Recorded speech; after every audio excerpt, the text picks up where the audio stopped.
Assalamualaikum warahmatullahi wabarakatuh. Halo adik-adik, bertemu lagi bersama saya Sarah Fadilah dalam video pembelajaran tematik tema 8 muatan pelajaran IPA.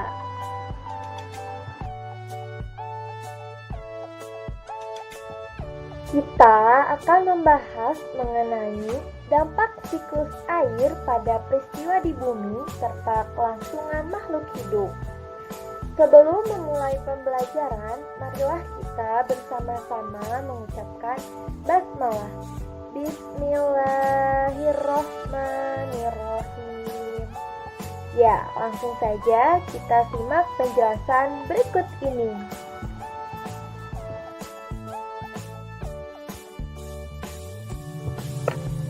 Seperti yang kita ketahui, air sangat penting bagi kehidupan manusia. Air biasa kita gunakan untuk mandi, mencuci, menyiram tanaman, dan lain-lain. Adik-adik tahu gak kenapa air yang kita pakai tidak pernah habis? Itu terjadi karena proses siklus atau daur air. Nah, seperti apa siklus air itu? Berikut penjelasannya. Siklus air atau siklus hidrologi adalah sirkulasi air yang tidak pernah berhenti dari atmosfer ke bumi dan kembali ke atmosfer melalui kondensasi, presipitasi, evaporasi, dan transpirasi.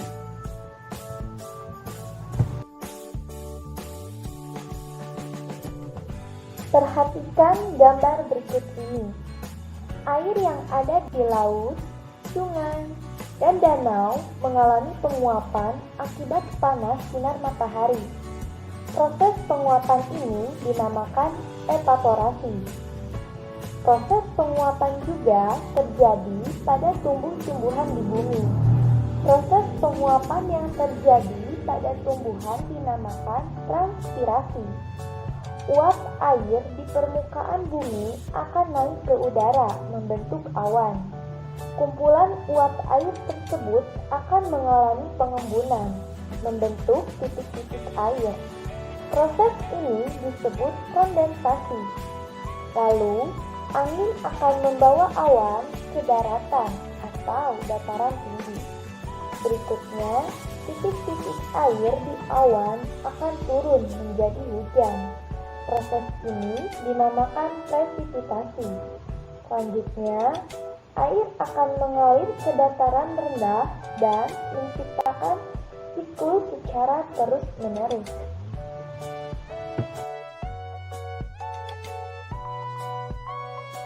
Dari penjelasan proses siklus air, dapat adik-adik pahami bahwa secara keseluruhan jumlah air di bumi cenderung tetap.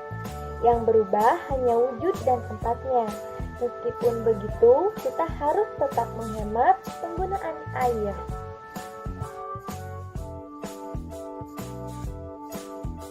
Selanjutnya, unsur-unsur utama dalam siklus air. Yang pertama ada evaporasi. Evaporasi yaitu penguapan dari badan air secara langsung. Terdapat beberapa faktor yang mempengaruhi proses evaporasi. Yang pertama adalah faktor meteorologi, misalnya suhu air, suhu udara, kelembapan, kecepatan angin, tekanan udara, dan sinar matahari. Faktor yang kedua adalah banyaknya air, misalnya penguapan pada permukaan tanah yang cenderung jenuh air akan berbeda dengan permukaan tanah yang tidak jenuh air. Yang kedua ada transpirasi. Transpirasi yaitu penguapan air yang terkandung dalam tumbuhan. Terdapat beberapa faktor yang mempengaruhi transpirasi, antara lain faktor meteorologis, misalnya sinar matahari, karena transpirasi berlangsung pada siang hari. Kemudian, faktor yang kedua adalah jenis tumbuhan. berhubungan dengan ukuran stomata dan kandungan air yang diperlukan oleh jenis tanaman. Yang ketiga adalah jenis tanahnya, yaitu kondisi kelembapan tanah yang membatasi persediaan air yang diperlukan tumbuh-tumbuhan. Yang ketiga, evapotranspirasi. Seperti namanya adalah gabungan dari evaporasi dan transpirasi. Selanjutnya, kondensasi, yaitu proses perubahan wujud uap air menjadi titik-titik air sebagai hasil pendinginan. Selanjutnya, presipitasi. Segala bentuk curahan atau hujan dari atmosfer ke bumi yang meliputi hujan air, hujan es, dan hujan salju. Selanjutnya ada infiltrasi, yaitu air yang jatuh ke permukaan tanah dan meresap ke dalam tanah. Yang terakhir, runoff. Runoff yaitu air yang mengalir di atas permukaan tanah melalui parit, sungai, hingga menuju ke laut.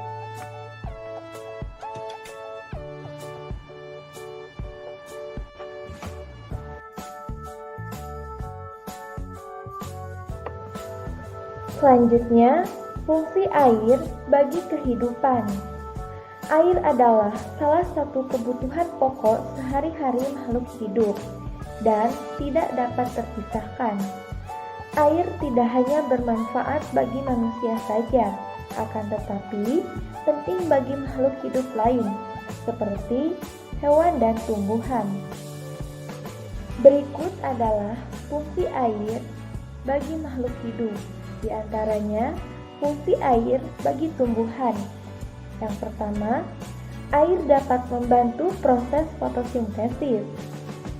Air menjadi sumber kehidupan bagi manusia. Air berfungsi sebagai pengangkut zat hara dan nutrisi dari tanah. Yang terakhir, air berfungsi untuk mendorong proses respirasi dan pergerakan tumbuhan. Selanjutnya, fungsi air bagi hewan. Yang pertama, air menjadi sumber kehidupan bagi hewan, yaitu untuk makan dan minum. Kedua, air pada tubuh hewan berfungsi untuk mengangkut nutrisi, mengatur tekanan darah, hingga untuk memproduksi susu. Yang ketiga, tempat hidup. Air menjadi habitat hidup hewan air, yaitu ikan. Yang terakhir, air dapat menjaga suhu tubuh mereka ketika panas. Selanjutnya, fungsi air bagi manusia. Yang pertama, untuk keperluan rumah tangga, seperti minum, memasak, mandi, mencuci, dan lain sebagainya. Yang kedua, untuk bahan industri,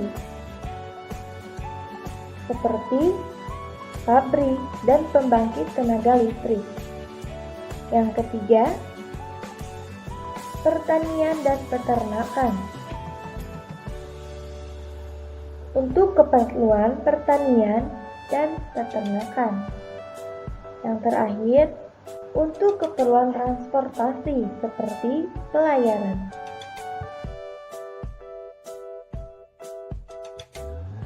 Adapun kegiatan manusia yang mempengaruhi siklus air.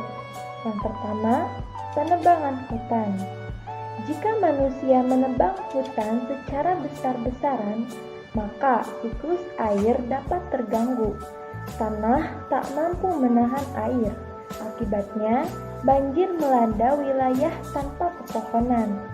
Untuk mencegah banjir, manusia harus melakukan reboisasi atau penghijauan kembali hutan yang gundul. Yang kedua, pencemaran limbah pabrik. Limbah gas yang dihasilkan dari industri-industri sebagian besar mengandung gas CO2.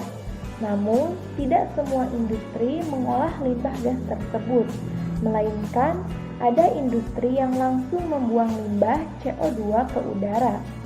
Pembuangan limbah tersebut secara langsung tidak hanya mencemari udara sekitar, tetapi juga menumpukan gas CO2 ke atmosfer yang memicu pemanasan global. Selain itu, kegiatan manusia yang mempengaruhi siklus air dalam pembangunan jalan dengan menggunakan aspal maupun beton. Dengan begitu, aspal dan beton menghalangi air agar meresap ke dalam tanah.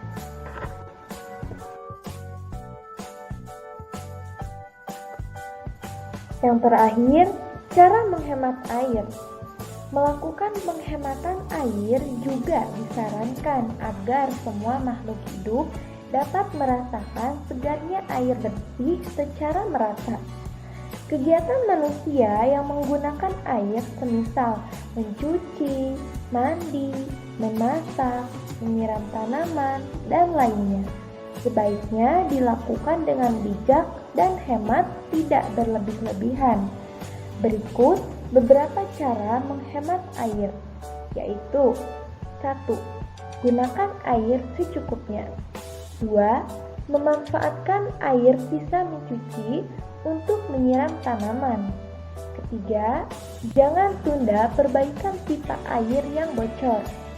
Yang terakhir, tutup keran rapat-rapat bila selesai digunakan.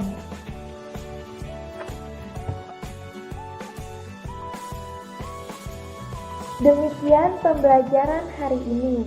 Bagaimana adik-adik sudah bisa menyimpulkan apa yang kita pelajari bersama? Good job, semoga bermanfaat ya. Sampai berjumpa di lain kesempatan. Wassalamualaikum warahmatullahi wabarakatuh.